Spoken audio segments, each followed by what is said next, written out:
In the summer of 2013, self-published author Garrett Buhl Robinson spent some time talking with me about his semi-autobiographical novel Zoe in New York City.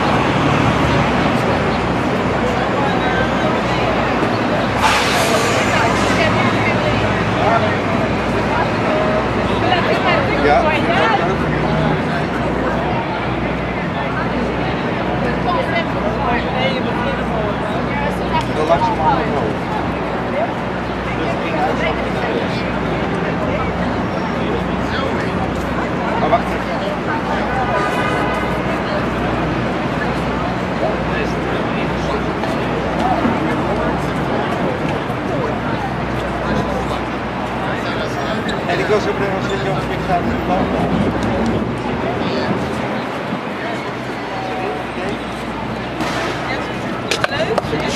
als je omhoog loopt, verder je omhoog loopt, is het wat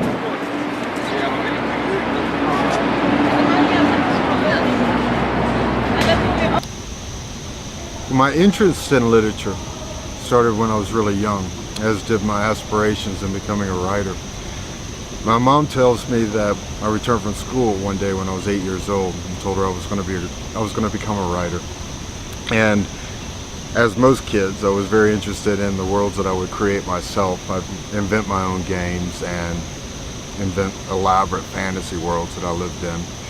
And as I started to read more, especially fantasy when I was younger, I became intrigued with the fact that not only did other people create their own worlds too, but they were able to compose them in ways that they were able to invite other people into them and entertain them as well.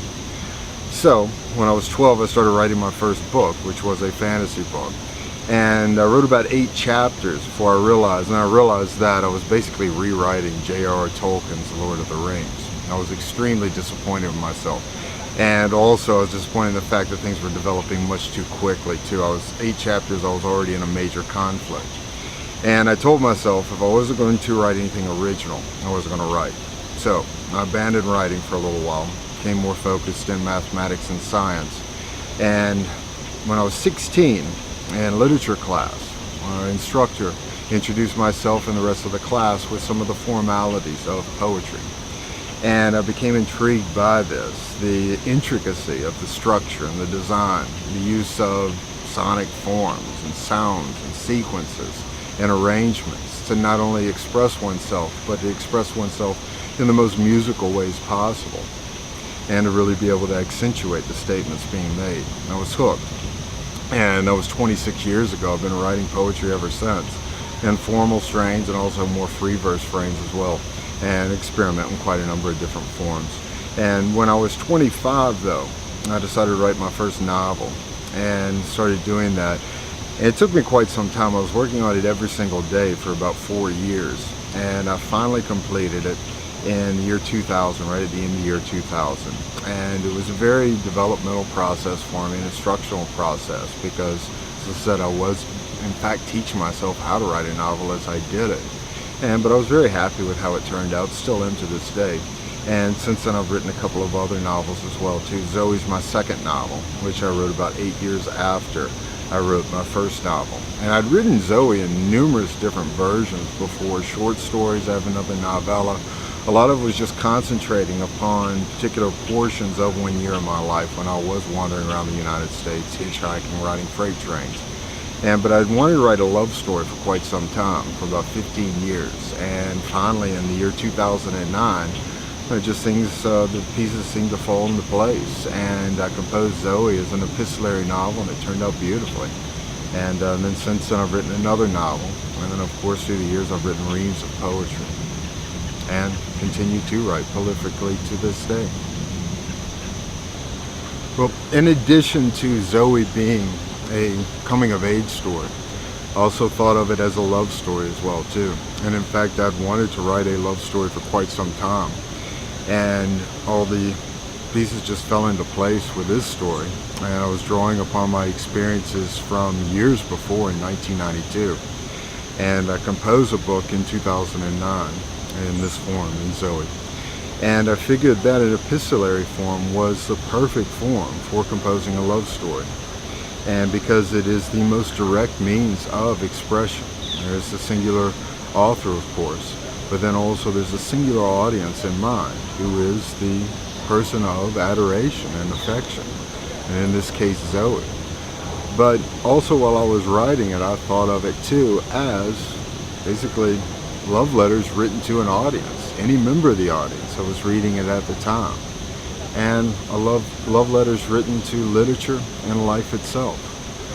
And I do tell people often when I speak that I like for people to read the book as if they're reading letters written to the fictional character Zoe, but also letters written to themselves, any member of the audience that's reading it at the time, or letters written to life itself. Pretty much everything in Zoe happened in my real life. I don't really consider it an autobiographical work, though. It's not about me. I'm just using my own real life experiences as a foundation upon which I construct a fictional expression.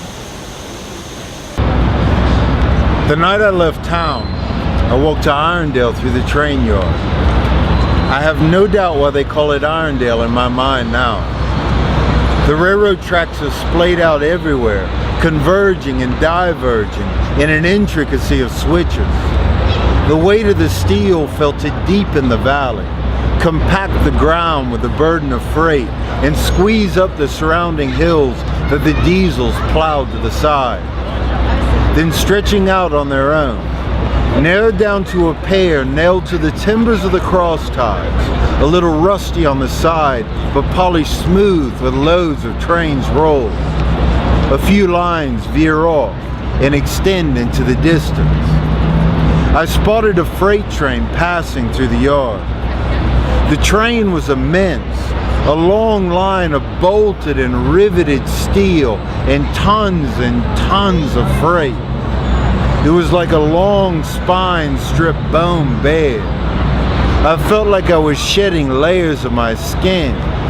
In the grit of the dust, I felt like I was being abrasively cleansed. When the train slowed, the slack in the knuckle couplers would snap tight as one butted against the other. The sound would begin from the back of the train and then ripple up to me and beneath my feet while I sat on the brake platform. I would see the knuckles beneath me, the tiny gap of space between them suddenly close so that there was nothing but steel pressed against steel. And then the snapping would continue all the way to the locomotives. It was like the slow cracking of a long spine. It felt like the release of tension, the tightening and compressing, and then a moment of relief. So much that it gathered in me felt to be fluttering off in the past. The whole time I was riding, it always seemed like we were going straight.